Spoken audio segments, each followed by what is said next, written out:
Greetings, I'm Epictetus, and this is Epic Tech. And we're back, and nothing has changed. Actually, the one thing that's changed is I've been reading comments, and you guys have some great ideas. One might eliminate the entire piston thing altogether. But we need to do some math. So let's do that math really quick. And here it is. How much does a projector cost? 10 steel plate. Oh my word. Okay. 2 computers, 1 motor, 2 large steel tubes, 4 construction components, and 11 steel plates. That's cheap. That's really cheap. And how much is a merge block? Oh, good grief. So, my original thought for this whole thing, when I was first designing this, I was thinking to myself, well, I could actually project a new projector, but oh, that would be so expensive, yada yada yada. A projector every new projection, and yeah, that's just too much. That's too much. Can't do that. Can't do that. So instead, I'll put in a merge block and merge in and use the same projector over and over again. And here's the other thing. Because the projector is on the elevator, it means that the elevator has to be stopped when welding. But if the projector is on the tower, then we can just keep the elevator moving while and we can put the welders just kind of right here. Like, they don't have to be on a piston system or anything like that. And here's the other crazy part. Because of the limitation of the pistons, that means I can only make each projection like 16 tall or whatever. Oh, also, I saw the comments, and yeah, this piston never went up. So that's why I was short. I should have realized it, but oh well. Thank you guys for letting me know. Yeah, so... so we're going to be rolling all this back. Oh, I didn't finish my sentence. Because ADD. Okay, here I am. So that... so right now, we can only do projections that are like 16, or maybe if I added a couple more pistons on there, a little bit more. But if the projector was on, like instead of that merge block, if I put a projector there, then that projector would be able to project 100 blocks tall or whatever. I don't know what the limitation of a blueprint is, and I'd only need a projector, one projector per blueprint. So, yeah, there's really no reason to do this whole thing. I mean, it was fun anyway. Like I always say, build it anyway. Build crazy things. Even if you never use them, you still learn something. I learned tons doing this. Like the range of welders. I thought that they were longer. Well, I mean, they have been. They keep changing the range of welders. So, I'm gonna... Oh. Did something fall? It did. Why did I lose some scrap metal in that? Was there scrap metal inside the or the welder?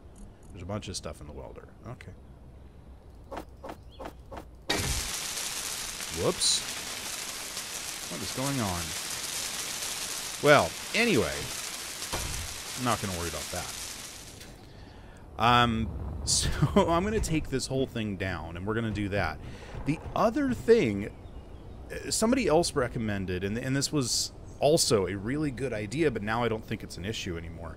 Actually using a piston system to raise the elevator, or using this piston system to raise the elevator. So we would actually connect like a landing gear to the bottom of this. Like I'd probably replace one of these with a conveyor.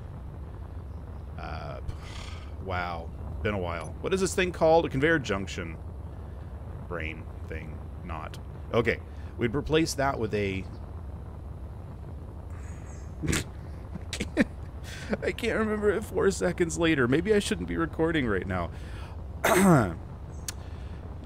We'd replace that block with a conveyor junction and put a landing gear on it and connect to the tower that we've created, and then we could unlock down here and retract the pistons, and it would pull the elevator up, and we wouldn't need the thrusters, because then we could lock back in and do that. But we're not going to be doing the piston thing at all, so that's all moot point. All right.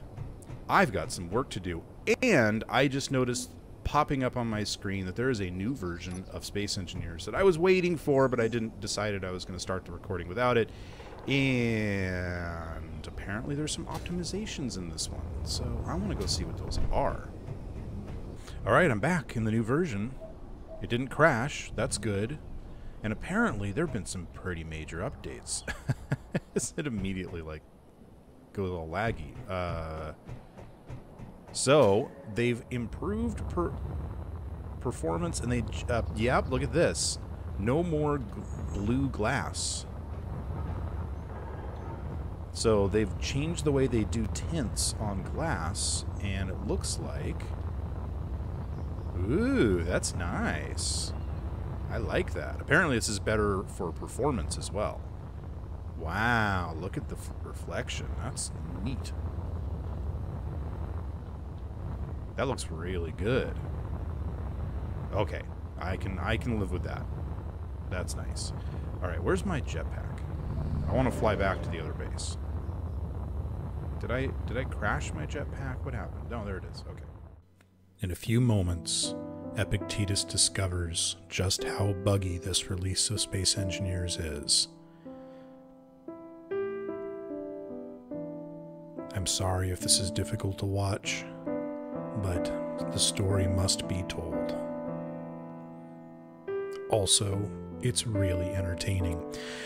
Actually, it's kind of hilarious, and, well, unfortunately, it did kind of get in the way of recording, but I decided to take what footage I had and put it together into something at least fun.